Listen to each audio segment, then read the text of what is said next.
All right, guys, I got something pretty unique here. I've had this sitting around the Lock Lab for about 3 months, hoping that whoever made it would get in contact and at least ask me, hey, what's the status of that? But unfortunately, he hasn't. So this is the original note.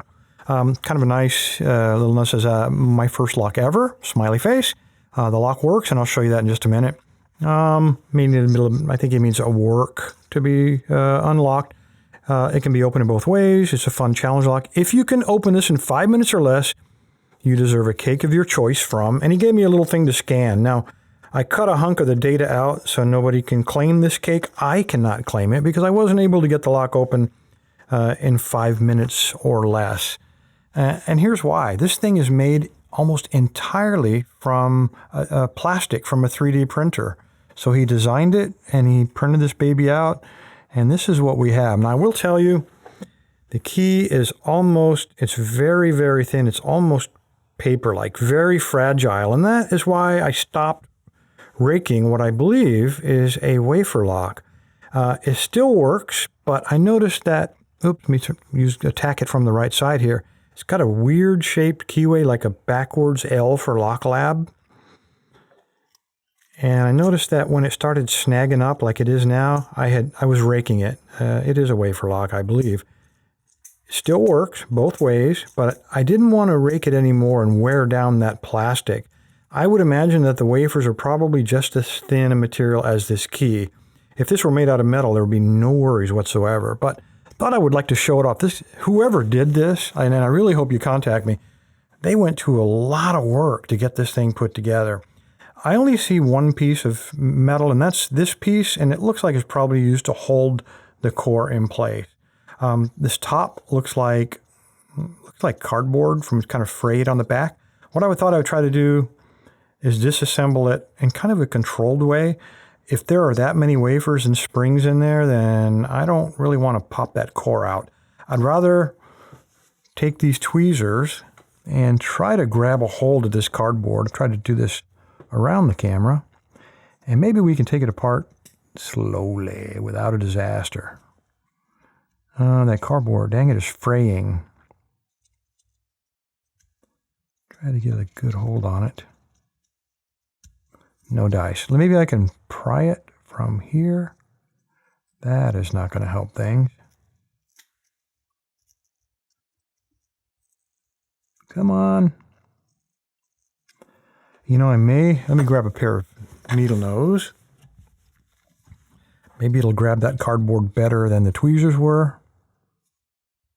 Come on. There we go. It's starting to slide now.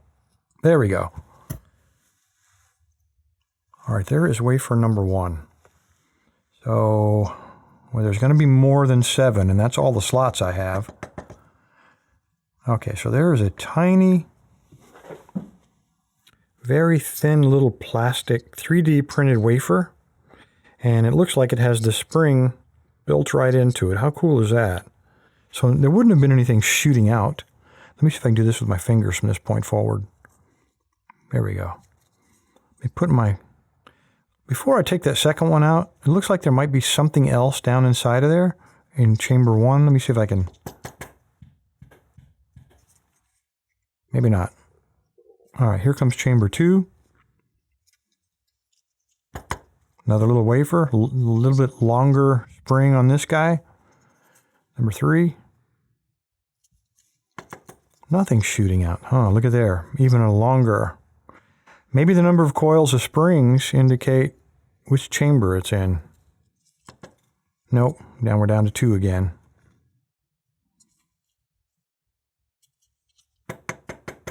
Nothing in that chamber. Chamber 5. All right, so there was nothing in that chamber, but because I'm going to run out of room here, no, I won't do that. Because I want to put them back together.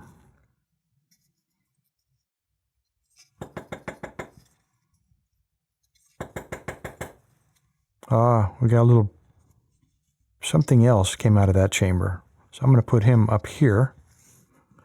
And I've got a feeling, looking here, that there's something else in every single one of these. So rather than screw this up too bad, let me pack that back down, slide the cardboard back, and go back to chamber 1. Nope, he's not coming out. All right. Tell you what we'll do. We'll pack them back down there and we'll pull the core out. So where were we? Let's get back on track here. I think we were on the last one. And I don't see a spring-loaded piece in there. All right, let's see if we can pack everything back down. And then I'm going to take this thing from Silent Thunder Ordnance and probably slice my finger. I'm going to push this pin, maybe. Yeah.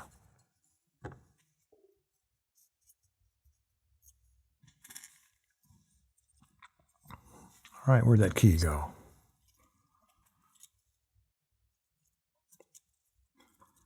Get in there. There we go. Turn for me. All right, something's not right. Something's probably not pushed all the way down.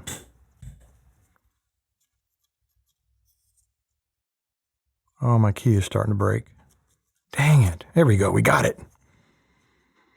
All right, now let me guess. It's probably a non-standard follower, right? Yes, of course. And that is about the fattest one I have. It doesn't matter.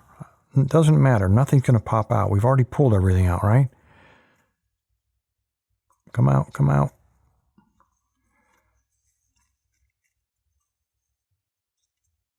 Okay, all 3D printed. There are no other metal parts in this thing. None.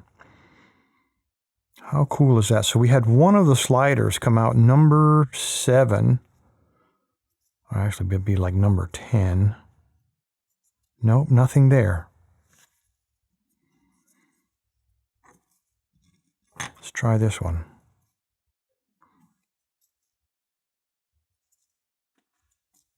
Nope, that's not where he goes either. I don't know where that guy goes.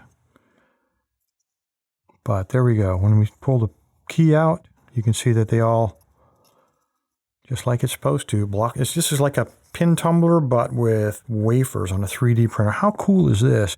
This took an awful lot of time to put together, to hand fit, design a key that fit that thing. Just awesome. Anyway, I knew it was going to look something like this based on looking at the key. This is just very cool. A lot of work went into it. Whoever sent this, please contact me. I really would love to give you credit. I will change the title to include your name and put your name in the description. Just contact me, and I will not be claiming that cake. Appreciate your time, guys. Stay safe. Stay legal.